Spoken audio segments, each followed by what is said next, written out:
नमस्कार साथियों। नरेंद्र मोदी का जन्म 1950 ईस्वी में हुआ था।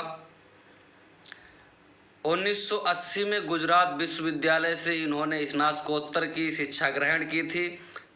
13 वर्ष की उम्र में ही जसोदा नाम की एक महिला से विवाह हो गया। उसके बाद में ये गुजरात के 4 बार मुख्यमंत्री भी रह चुके हैं। 2014 के बाद एक क्रेडिट इनको मिला है जिसे फेंकू नाम से जाना गया है, इसलिए आज हम फेंकू की बात करते हैं। सन 2014 के बाद 2014 से पहले ये फेंकू नहीं थे।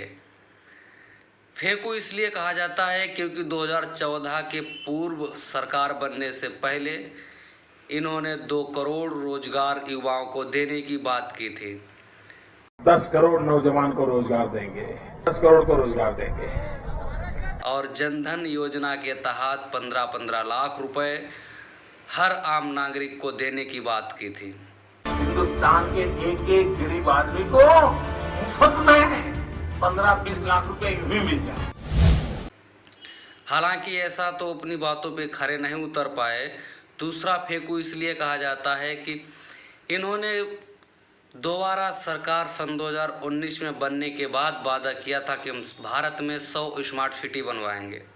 क्यों न हमारे देश में 100 नए शहर बने, आधुनिक शहर बने, वॉक टू वर्क कंसेप्ट के रूप में बने, स्मार्ट सिटी बने।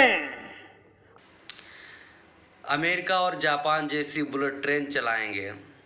बुलेट ट्रेन तो असफल हो गई और भारत की 100 स्मार्ट सिटियों का कोई नामो निशान नहीं, क्योंकि स्मार्ट सिटी बनाने के लक्ष्य और जो उसके निर्माण और जो नियम होते हैं वो इनके दिमाग में कायदा कानून से बाहर हैं। दूसरा इसलिए इनको फेंकू कहा जाता है क्योंकि इन्होंने हर आदमी को शिक्षा के लिए कहा था कि शिक्षा सस्ती करेंगे, डीजल पेट्रोल सस्ता करेंगे।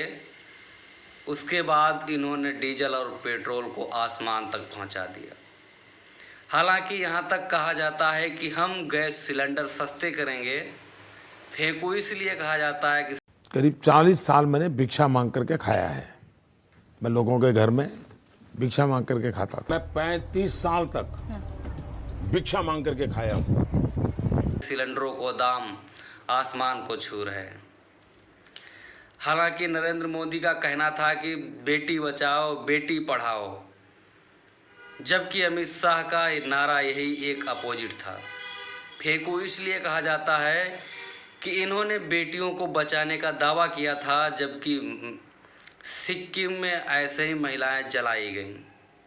सिक्किम में नंगी महिलाओं को परेड कराई गई। मनीषा वाल्मीकि जैसी लड़कियों को जिंदा जलाया गया। कानून के हाथ से उन्हें मजबूर किया गया। और फेंकू इसलिए कहा जाता है क्योंकि कोलकाता में हुए केस को अनदेखा किया गया। और फेंकू इसी नाम से भारत के लोग इन्हें अजीब क्रेडिट देते रहते हैं। विदेशों में जाएंगे, वहाँ भारत का क्रेडिट बौद्धिस्ट के नाम से बताएंगे। हालांकि अगर आप भाजपा को वोट दे रहे हैं तो आपका मत है। और फेंकू इसलिए भी कहा जाता है क्योंकि इन्होंने 2014 में प्रधानमंत्री बनने से पहले किसानों की आय दोगुनी करने की बात की थी। किसानों की आय दोगुनी तो नहीं हो पाई, लेकिन उन्हें सड़क पर लाकर जरूर खड़ा कर दिया। दिल्ली में महाआंदोलन के समय 700 किसानों की जानें तो जरूर ले लीं। किसानों को किसानों से लड़ा दिया और हिंदू को हिंदुओं से और मुस्लिम को मुस्लिमों से लड़ा दिया। नारा दिया कटोगे तो बटोगे, तो कटेंगे किससे, बटेंगे किससे? भाजपा से बटेंगे या कांग्रेस से बटेंगे? हिंदू से बटेंगे या ब्राह्मण क्षत्रिय से बटेंगे? शूद्र से बटेंगे या सिखों से बटेंगे? किससे बटेंगे? बटेंगे तुम्ही से और कटेंगे भी तुम्ही से, क्योंकि बांटना का काम तुम्हारा और काटने का काम तुम्हारा।